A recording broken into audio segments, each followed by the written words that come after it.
came across a lot of your work through the stock images series. The classics. So how many of those have you? Now let's give what we'll do. I mean, we've already given people a flavour of this, so we can have the tweet up on the screen. If I freeze the photo, so it's a photo now. There's no moving images involved. It's a photo. So essentially, if you to talk through what you do, because you've obviously done it with the Pokemon intro, but you've done it for Friends. As a huge Friends fan, I love seeing that.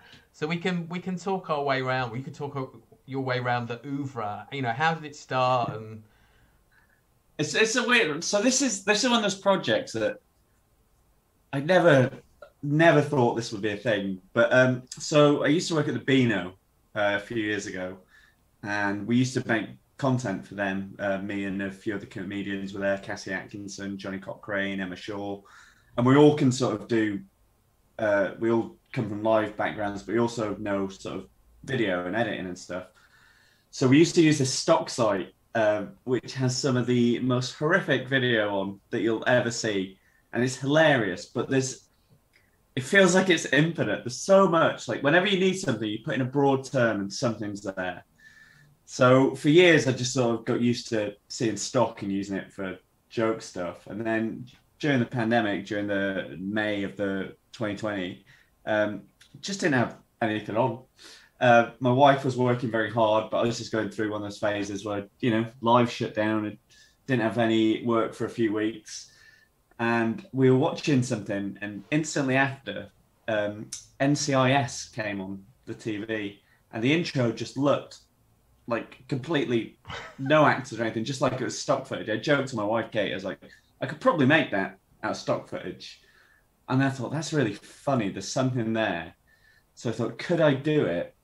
And as I was thinking about it, I was on Twitter and someone tweeted about the OC, and it was the OC intro. And I was like, wow. You know what? I've got a day. I may as well be productive. I'll see if I can recreate it in stock footage. So that was it. It was more of just a challenge to see if I could do it. So the first one took about 14 hours. Just painlessly, painfully going through it shot by shot, and then trying to match it. And then it did all right, it did great. And John Luke Roberts, who is a very good comedian, he just said, "Oh, you should do this with Buffy."